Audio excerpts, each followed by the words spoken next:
If you're looking for proven ways to take your fundraising results to the next level, you're in the right place. Welcome to the Intentional Fundraiser podcast, hosted by Tammy Zonker.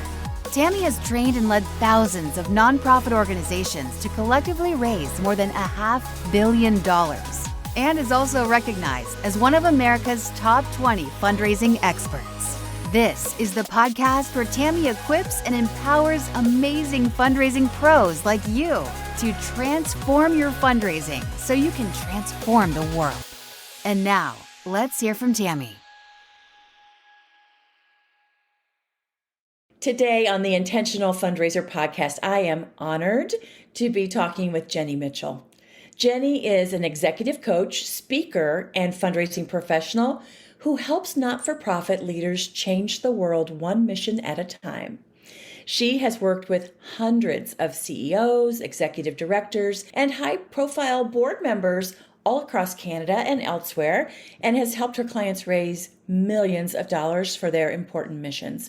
She believes that mindset and leadership skills play a key role in our ability to create change on the planet. Jenny is also host of the Underdog Leadership podcast, which I love, and co-host of Your Next 50 podcast, dedicated to helping we more mature women make our next 50 years the most abundant and impactful ever. Support for this show is brought to you by Bloomerang. Our friends at Bloomerang really understand fundraisers, which is why they make donor management and online fundraising software that nonprofits love to use. To learn more and to join them in their vision of building a world inspired by giving, head over to bloomerang.com/intentional-fundraiser.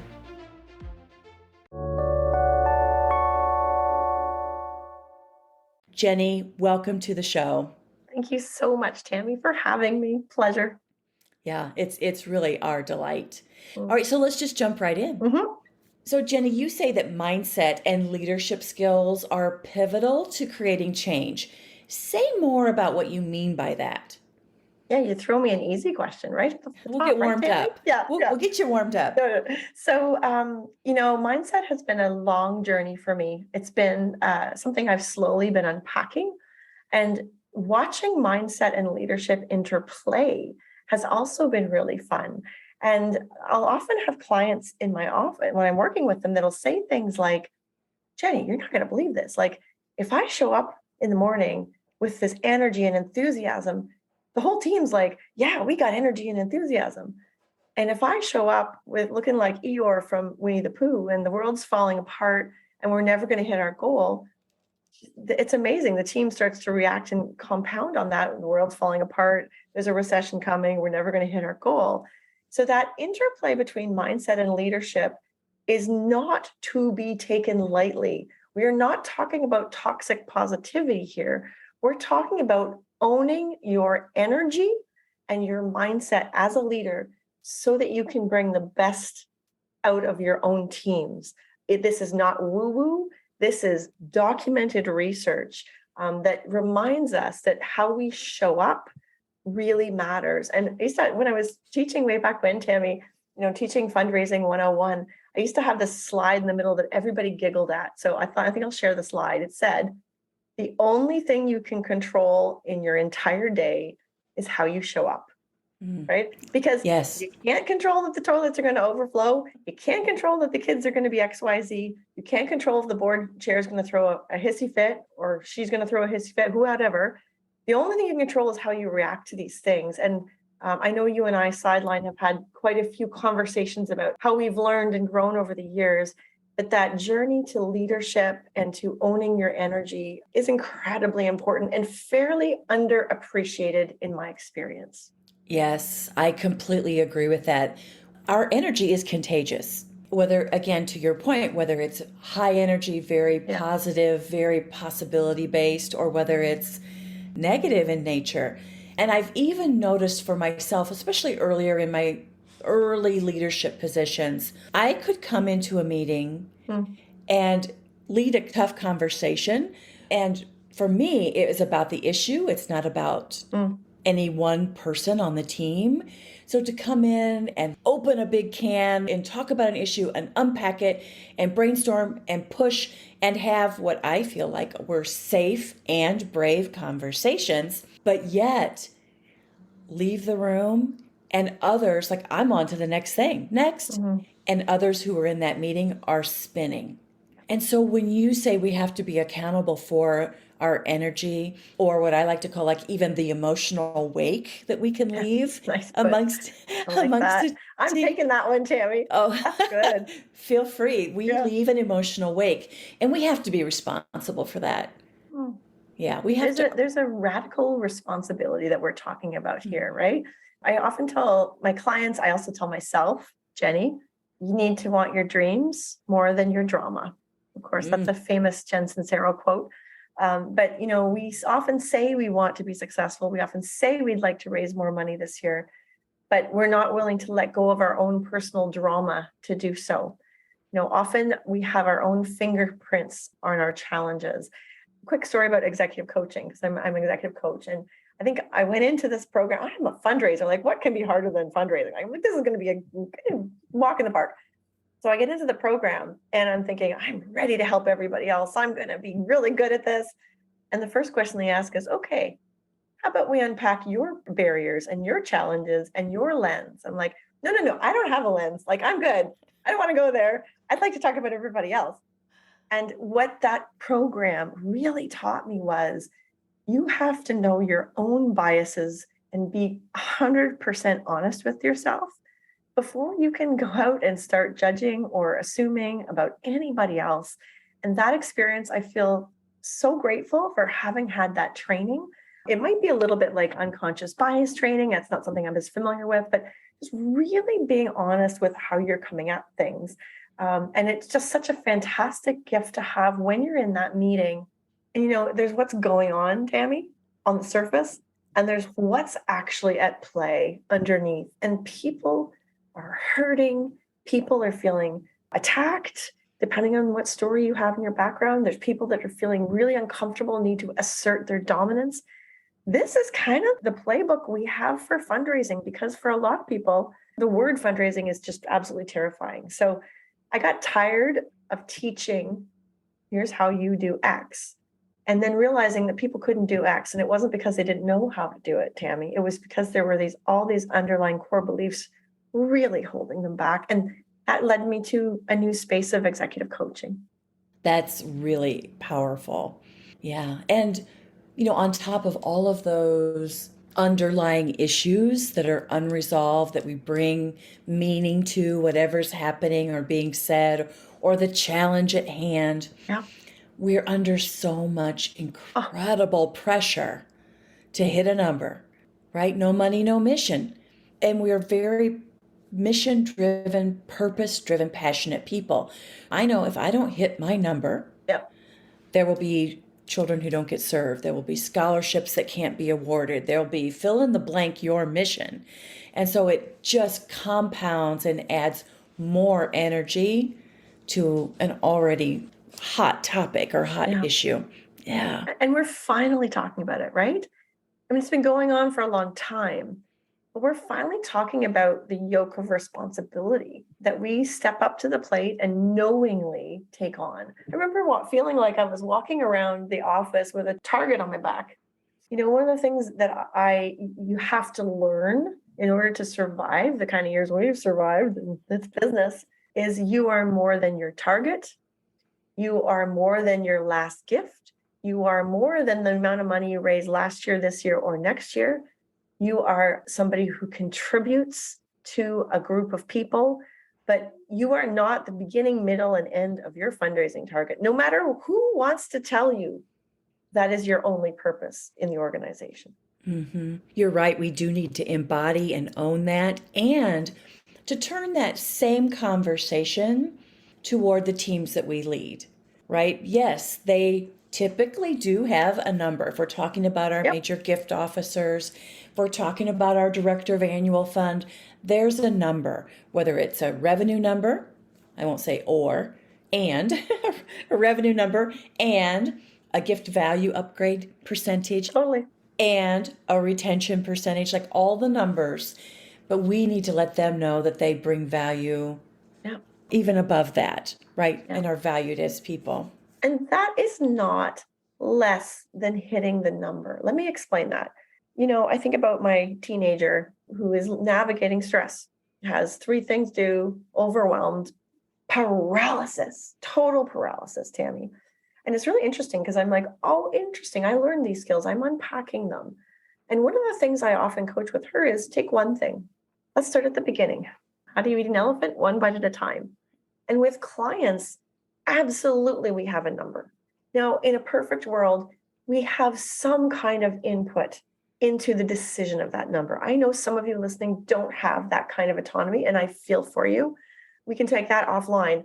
But if you at least have some autonomy into that decision, the money is the outcome of the actions and the intentions. The money actually follows, Tammy. So if you do the activities, if you engage with the right activities, the right people, the right relationships, the larger donor gets more time, more energy, more focus. Half of, I think, our work is to avoid the pitfalls of the quicksand and really stay focused on the most important parts. In my experience, if you can do that successfully and hold yourself accountable to those moves managements, and I mean that of ourselves, not of, I hate that term for donors, but if we can really focus on the steps that move the activities forward, the byproduct is the money. And yes, there's going to be a sprint last 3 weeks, last month. Okay, fine. We signed up for that. Let's not hide behind that. But those activities are things we can control. We cannot control whether the person's going to say yes or not. That is out of our control. So I often ask that, what can you control in this situation and what can you not? Yeah, really powerful. Yeah. I think even as leaders, helping our staff members, our team members, guiding them through those conversations. Yes. So that question, what can I control? Yeah. How can I move this forward in ways that I have access, ability, power to move things forward? Really helps in that moment, but it helps them when we're not there to support them. Totally. Yeah. They've got to make decisions every 9 a.m. of every weekday. What is most important here? Yeah. Right? Absolutely. What's the most important? Let's kind of expand on that to the next level. I mean, certainly the pandemic has really shined a bright light on the issues of mental health and well-being in the face of pandemic, lots of change, unprecedented burnout, this phenomenon of the Great Resignation and quiet quitting, like the list goes on and on. And I've even heard you describe yourself as a recovering not-for-profit martyr, of which I come from a long line of martyrs. I can relate. Share your thoughts, if you would, Jenny, about our sector's employee wellness challenges and the solutions that we have to build. Well, it's really funny that you pulled that particular one, Tammy, because I'm going to tell you a fun story about it. I submitted a proposal to a conference that was called Tales of a Recovering Not-for-Profit Martyr, and it was declined. Really? When I asked for feedback, the feedback was, we're afraid no one will come. We know this is an incredibly important topic and everybody is craving this, but we are afraid people will not come, or worse, that they will go and they will see their boss there or their colleagues there. I'm not joking. This is a true story. Yeah, I believe you. So the next year I submitted the exact same presentation, but called it Transformational Leadership in 6 Steps or Less. And surprise, surprise, it was accepted. Yes. Now, I will say this is quite a few years ago. So I think you're right. The pandemic has brought along some really major shifts in the way, I think social justice has also prompted a lot of us to think about, what are we doing in this sector? How does it matter to us? What's our role in conversations with people of means, which are for lots of great experts to speak about more so than me. I actually believe, I'm going to start here, that all professional development is actually personal development in disguise. And let me explain what I mean by that is the kinds of people that are attracted to not-for-profit are my kind of people. They have huge, massive hearts. They care deeply, like you said. They will go to the nth degree. They will give you their left kidney. And personally, those are the kind of people I want to work with. Yes. On the flip side, all of those particular profiles are precisely what making working in the not-for-profit really, really difficult for these people. I'm of two minds, and I'm going to speak frankly, if I may. The first step for me is I think we have to take responsibility for our own activities and our own actions. So I see a lot of people kind of whitewashing things and saying, oh, it's going to get better. It'll be fine. All you need is a couple of mental health days. It's not, if you took you 3 months to get into it, it's like a pregnancy, right? It takes 9 months to birth a baby. It's not like you're back to normal. And somehow Right. we expect this of ourselves, and our bosses expect this of us. And so to me, one of the questions that the sector needs to ask is, what are the flags that we can learn to see as a collective that show us that there's a problem or a challenge? This doesn't happen in a vacuum. It's not like, just using an example of my daughter, if you look at the track record, it starts with a couple of missed attendance days. It starts with a couple of missed assignments. It starts in like little ways. Then it snowballs if it's not, somebody doesn't reach out and say, hey, how are you doing? I think there's this huge pressure in our sector to perform. I think it's crazy unhealthy. I'm a recovering martyr, but let me just talk about, I'm a recovering classical musician. You talk about a world that is about high performance stakes and expectations and getting it right. I have Perfection. Perfection. Thank you. And it is debilitating. And I know you asked me earlier if I would be comfortable sharing a personal story about mental health. And I am. And I am because it was really, really hard. But I'm actually here to tell it to you because it taught me a lot. And it's the teaching me a lot part that I think is worth sharing. And ironically, that's where the Underdog Leadership name came from, Tammy. Everybody has challenges, but it's the overcoming that I think is the really interesting part. So settle into your chairs, folks, listeners. It's like, here we go. Here's Jenny's saga, although, even that has a bit of judgment to it. So let me just tell you a story about a woman who was desperate to grow her business, to take care of her family, to put a healthy meal on her plate, to keep the payment on the insurance on the cars. Why is that always so hard going? And who got a fantastic, really big opportunity to speak on a large stage, which put her into utter paralysis.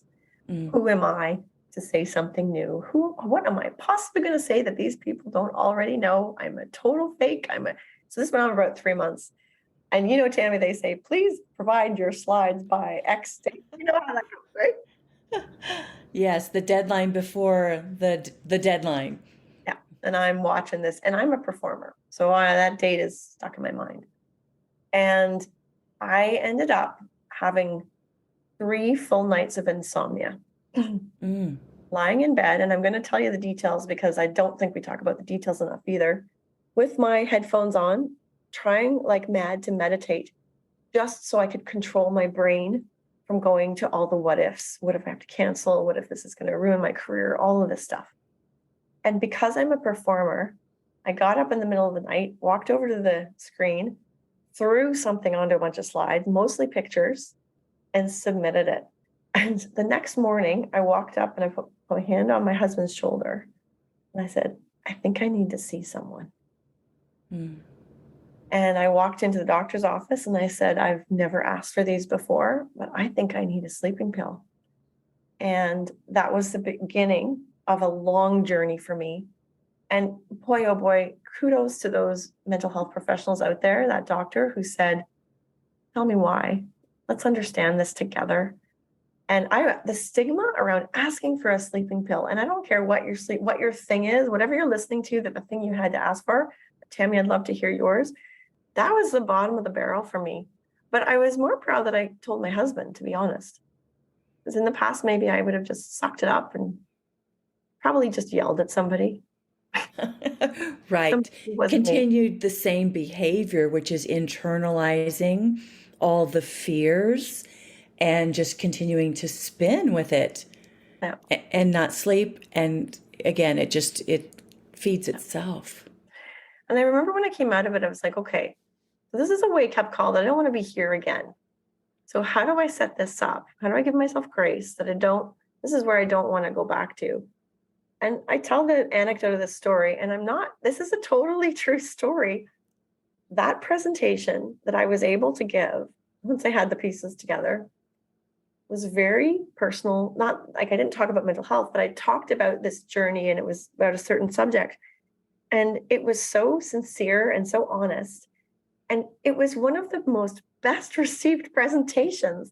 And so I tell that because the judge was on me. It was me that was being so hard on myself. It wasn't anybody else.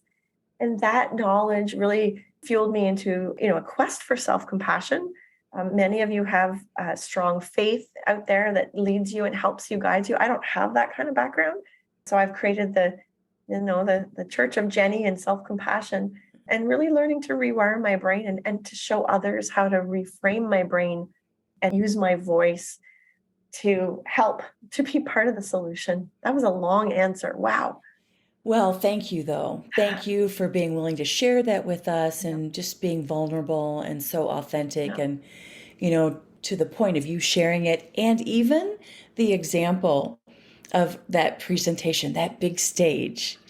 Being authentic trumps being perfect every single time. By the way, for your listeners, my thing was the stage. Your thing might be presenting a really tough budget to your board of directors. Your thing might be saying to your husband, can you pick up my daughter at the XYZ? Your thing could be as small as saying, I'm not making dinner tonight. I'm really tired. So it doesn't matter how big the thing is. That one just happened to be for me. Those baby steps do matter. And you get a chance to, have some choices in your life. I talk a lot about choice too, Tammy. Yeah, I love that.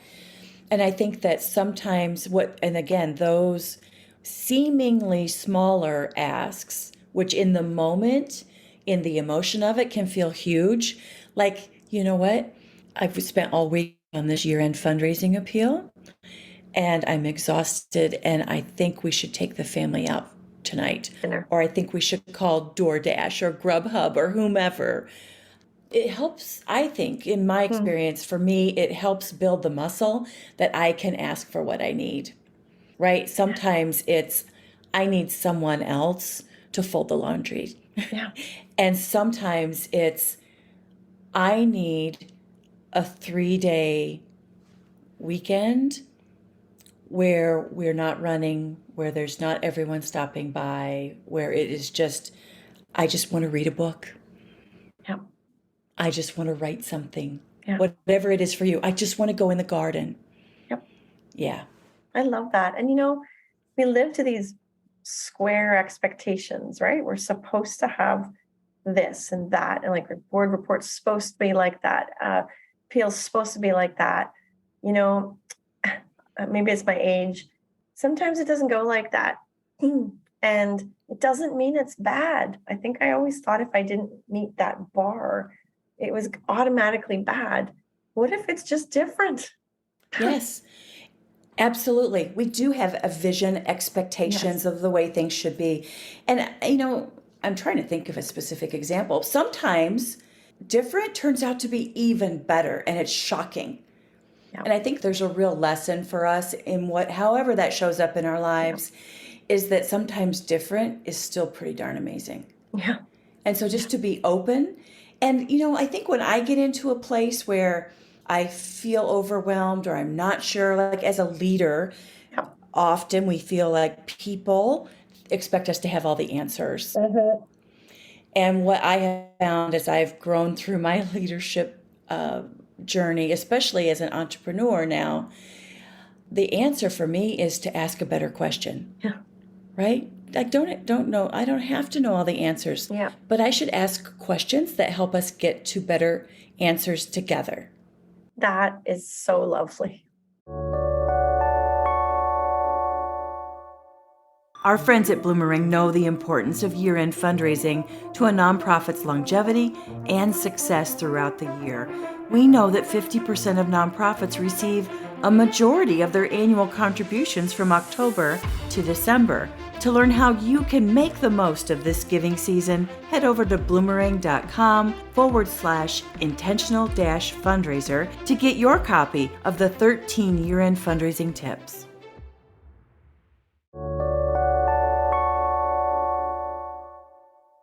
I don't know if that comes with age, but I almost think it's a superpower to be able to call out a spade a spade. How many times you've been in a meeting with a donor and something weird's going on? You don't know exactly what it is, right? The old me would have just tightened up her buns and just barreled through, right? Like, well, I'm supposed to ask for this gift today, right? Yes. This is what I've set up to do. I need to check that list. Yeah, that list, right? See, I'm going to put a checkbox. Instead of taking the moment to say, is it just me? Or would it be okay if I asked you, how are you feeling? Or is there something on your mind? We're not stupid. Us fundraisers, I love us. We're so intuitive. I think that's what the flip side of the challenge is, because we do pick up on other people's energy and we pick up on vibes very quickly. But that moment to say, I remember one time I had a donor who, well, actually was a prospect, who told me all the reasons on a 40-minute phone call of why he thought the project was a terrible idea. Okay. And at the end, I thought, okay, Jenny, you've got to put something in this conversation that allows you to clarify something. Because at this point, I don't actually know. I know a lot of things, but I could have just run away and hidden. And it was like an inspired moment. I said, so I guess, Martin, this would be a terrible time to ask you for a gift. And he said, well, no, not exactly. And I was like, oh my God, thank God I asked. Like, transparency, call a spade a spade. We're hiding. And then he proceeded to tell me that while his heart was in blah, blah, blah, blah, blah, and he thought the project itself was a bad idea in principle, contrast of values, right? We often talk about that. Yeah. He did love X, Y, and Z, and he would be willing to make a gift. The transparency that we have if we come in with respect and no agenda, Tammy, and I'm just Jenny.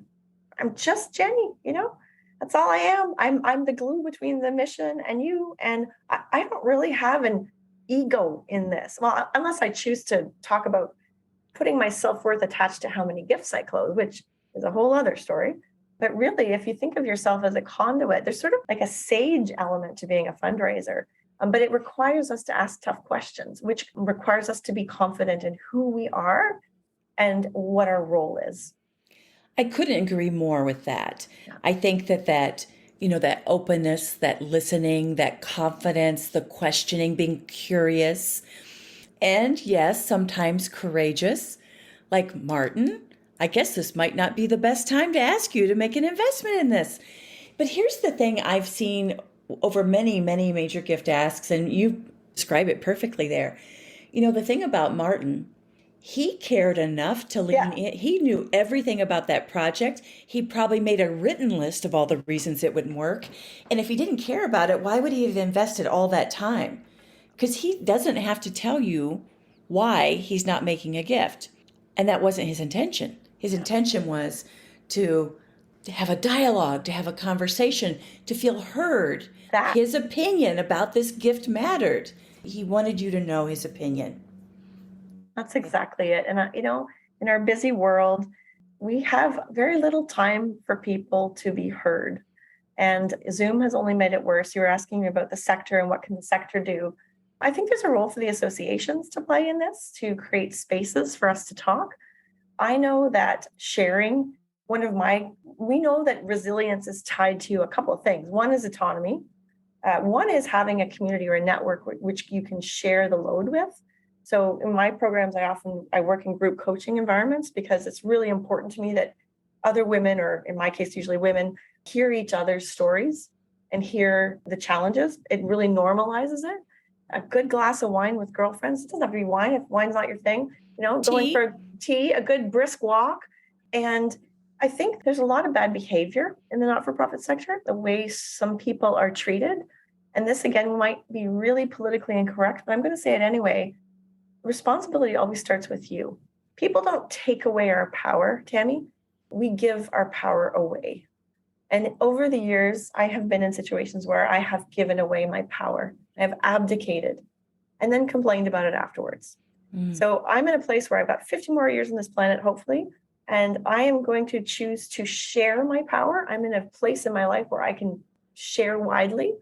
I think there are amazing individuals in our sector, but without the kind of supports and the kind of advocacy for our sector and for these people, we're going to lose those bright lights. And that's a bigger loss than any of us can imagine right now, because they will leave the sector and we will be left with bits and pieces and the dregs and not enough people to do the work. And, the work is far too important for that. All of your missions, all of you listening, I don't care if it's what it is, somebody cared enough to set up a charity, which is really hard to do, and found a bunch of people that believed it. That's worth fighting for. Also, watching others and asking, are you okay? I think that's a really are you okay? It's 4 letters, 4 words that can make a huge difference in somebody's life. Yes. And it's complex.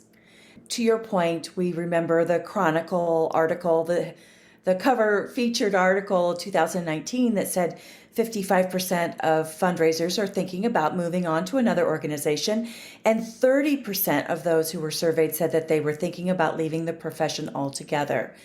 And so when we think about all the pressures on them, when we think about, really what you're describing is the confidence, like when they feel disempowered. And yes, sitting where we are now, 20 plus years into a fundraising career, we can say, yes, I own my power. I am not giving away my power. But when we're younger in our careers, we don't have that confidence. And there's this power dynamic. We're typically working, you're nodding for those of you, like our donors were typically older men, typically older white men. There are power dynamics. We're talking about board members. As a younger professional, it's really tough to own your power and to push back and to lean in and to draw those boundaries. So for those people out there that are younger, and I'll tell a quick story, young, keen fundraiser, showed up in my second job, and they told me they had a list of 400 alumni. I thought, this is great. Like, woohoo, this is a wonderful place to start from. Like, well, it's an Excel spreadsheet of 400 names of students that have attended the program, of which their emails have changed 20 million times. You know what it's like, what you think you're going into and what actually happens. And I think there's a lot of that around fundraising, what people think fundraising is versus what it actually is. So to that young fundraiser, because I think you're right, there are so many power dynamics, and that board member thinks there's 2 things people think they know about: marketing and fundraising, because everybody's done a little bit of both, right? And the irony they've attended an event. Yes, right? Or almost everybody's been connected to marketing or fundraising. And so to that young person, I think about myself, like, what would I have said back then to myself? I would have said, I remember setting up the very first annual appeal and like crickets coming back. Like, these are epic fails. And I took them on my shoulder as my personal failures. But, my annual appeal letter at 29 learnings versus my annual appeal at 39, I think you have to find your group of people, find people to test things with, give yourself some grace that everything you touch isn't going to be perfect as much as you want it to be. I think we're often looking for the knock it out of the park. When they hire a consultant, they want it to be, we want to make 20% year over year. And I always say, show me a business that makes 20% year over year without any kind of investment on the investment or expense side. Like, that's ludicrous. And I think that's where those young people can get a bit of perspective. They're often working all on their own too. I feel for them because there's no point of reference. So finding similar organizations where you can create networks or share context. There's a lot of movement right now in mid-level fundraising because it's kind of a new frontier. I've been watching a lot of the research go around about it. I find it very exciting. So I think those are some really good advices. And I think these podcasts are really important in the learning, like hearing from different people. Find voices that resonate with yours and go for it. I often joke that I've created my entire business to support my professional development junkie habit because I'm constantly learning, and because that's who I am, and because I have 3 degrees. That's just kind of, but when I say that, part of those 3 degrees is hiding a little bit behind the degree. As long as I have the degree, I must know what I'm talking about, Tammy, right? And sometimes I joke that taking your CFRE is so much less about doing it for the organization and so much more about doing it for yourself, to prove to yourself that you actually know what you're talking about, because we all know so much more than we give ourselves credit for. And I say that as I almost cringe when people call me an expert. I don't know how you feel about that. I'm like, I'm an expert in certain things, and I feel like I've gotten certain things figured out. I just want everyone to know there's a lot of stuff out there I haven't figured out. And I am just so grateful to have people like you and other people in my network I can call on and say, hey, how'd you do X, Y, Z? Absolutely. Absolutely. And you know what's interesting? I feel like those people who create communities of peers, whether they're in other organizations in your community or other similar missions across the state or region or country or the world's gotten very small, that those are the people that embrace an abundance mindset versus a scarcity mindset, right? Because there are some people who are scared. If I show my letter to them, they'll take the best parts of it and then they'll raise more money than I will. My donors will give to them. So scarcity. Talk to us about, I know we're both so passionate about this topic, abundance versus scarcity. Give us your point of view on this one. On a very simple level, those of you listening, do you believe in your heart of hearts that there are enough donors out there that care to fully fund your mission? That's just a baseline yes or no feeling. And if you said no, what would it take to shift your mindset? Because you're actually starting the process at a huge disadvantage. Because we know that visualization, so here's my research on it. There are 3 control groups. This is research from Positive Intelligence. 3 control groups, and it's about 3 groups. What's the best way to improve your 3-point shot in basketball, which is kind of fun because I played basketball. First group does no practice, no visualization. Second group does practice, practice, practice. And the third group does no practice, only visualization. Now, which group do we think is going to have the most success? Well, the group that did no practice did not improve. Surprise, surprise. The group that practiced 3-point shots improved 24%. Good for them. Way to go. So happy for you. The group that only did visualization improved 23%. Incredible. Research people. Flip that to abundance and scarcity mindset. Henry Ford said, if you believe you can or you believe you can't, you are right. And so when we go out with these campaigns, and I know the numbers keep getting bigger, it is on us to figure out how we can truly believe that it's possible. I'm not talking about fake talk. I'm talking about trusting that our donors are going to meet us, that are going to rise to the challenge. I go out there thinking this is a crappy case, like I wish they hadn't thrown me out. Like, come on, Tammy, right? You know what that feels like. That's energetically. And I think, we've had different languages for this abundance and scarcity mindset. It is infectious. You talked about that earlier. Anybody who does facilitation can watch it happen. Yes. Cultures have a smell to them. You walk into the organization. I know as a consultant, you do this too. You can smell it a mile away. I always joke, one of my test questions for new clients is, I'm curious, how much time do you spend on the expense side of your budget when you're planning versus how much time you spend on the revenue side of your budget? Because so often we spend the whole budgeting process talking about expenses, Tammy. Mm-hmm. It's really kind of ironic. And yet the only thing we can really control is the revenue piece. We can only really control our activities there. We can't the hydro, I don't know about your shop, but the hydro just keeps going up. They just go, by the way, it's 6% more. How many executive directors right now are struggling with this inflation and this massive expenses changing on their budgets and trying to figure out how to manage expectations? And if we go in with a big number, I know this sticker tape, Tammy. They call me the rainbows and unicorn lady when I do that, right? You're just rainbows and unicorns. Show me the math. I want to see the math. And yes, there's math. Don't get me wrong. I'm not all about prospects, figuring out what the capacity is. But can we also believe a little bit in miracles? Can we believe in the fact that I'm getting kind of, that people will meet us, that people Yeah. will come with us on a journey if the journey is important enough. And I'm getting a little emotional because I know your business is fundraising transformed, and I know you feel this way too. I do. I can tell you a short story.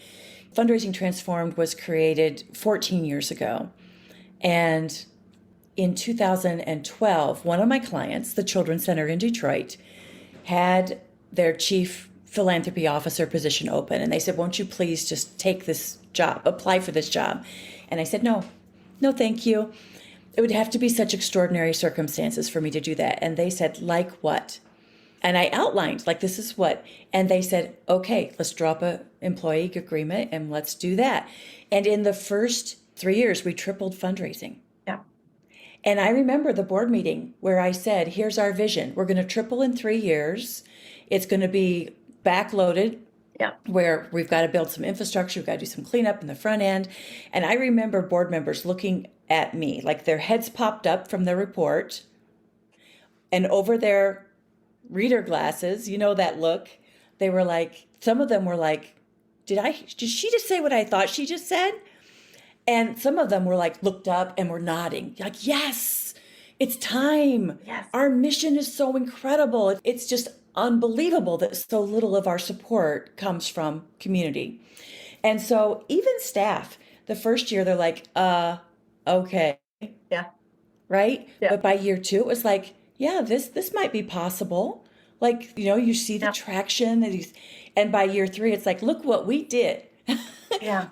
The vision at the top, that energy and belief with numbers and a plan, a data-informed plan, it works miracles. It works miracles. Mm-hmm. And a plan, a data-informed plan without the belief, it's like the people who, what was the analogy with the 3-point shot? Like they just never practiced. Yeah. It's like never practicing. Yeah. So all that to say, I totally agree with you. Mindset, leadership, data-informed plan, bringing people along the journey. Wherever they're at. From wherever they're not they with are. you. They may not be with you to the final number, guys. Some won't. Some won't be there. Some will.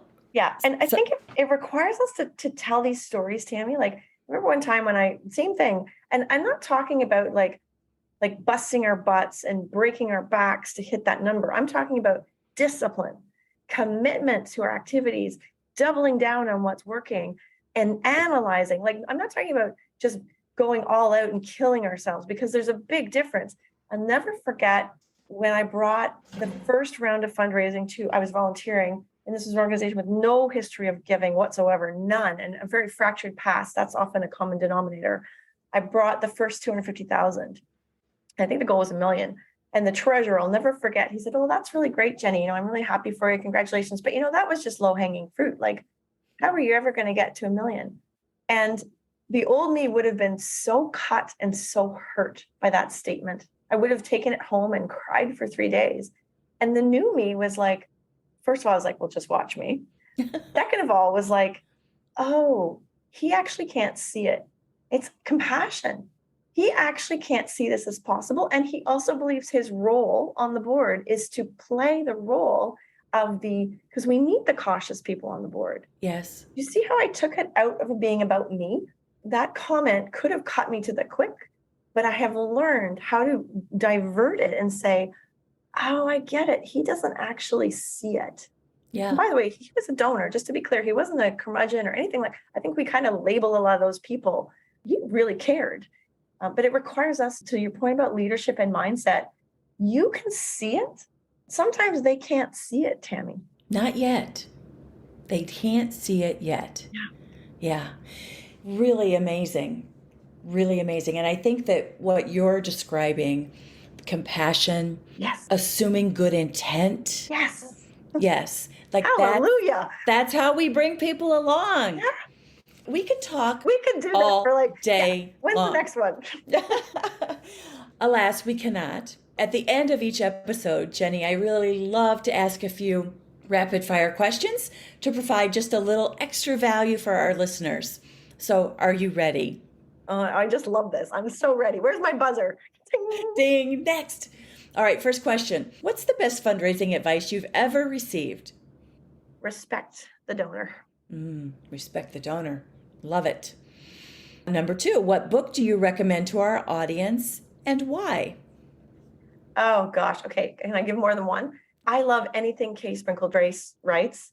Just go run, read it. The energy she has is absolutely fantastic.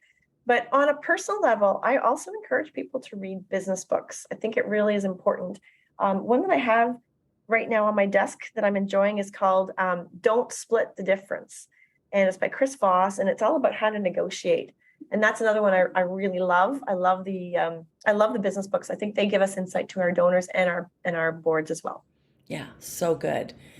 What are the 3 most important traits a successful fundraising professional must possess? Curiosity, drive / discipline, and vision. Good stuff. What's your favorite fundraising tool or application? This isn't one, but I'm just going to say I love Calendly. I love that people can book into my calendar without me having to be a part of it. And it's changed my life. So I'm saying that. Yeah, I love that. I think scheduling is the hardest thing I do. What's your favorite fundraising conference and why? Ooh, okay. So as a good Canadian, I have to say AFP Congress in Toronto is still my favorite. It's where I cut my teeth. It's where I went for 10 years. But having had a first taste of AFP Icon happening to be in Las Vegas, that's a close second. Yeah, so good. Knowing what you know about fundraising now, what advice would you give your younger self just starting out in the profession? You have way more time than you think, and you will figure it out. That should be on a Post-it note over everyone's workspace. Yes. Jenny, thank you. So fun, so much wisdom and encouragement. Thank you for joining us. My pleasure. Thanks, everybody. If you want to learn more about Jenny, you'll find links to her website, her social handles, and to both of her podcasts in the show notes. We've also included links to the books that we've discussed today. Don't Split the Difference. Thanks for listening to this episode of the Intentional Fundraiser podcast, and keep on transforming your fundraising so you can transform the world. Thank you to our friends at Bloomerang for supporting this episode. Learn why fundraisers love using Bloomerang and grab your copy of the 13 Year-End Fundraising Tips ebook at bloomerang.com/intentional-fundraiser. The link is in the show notes.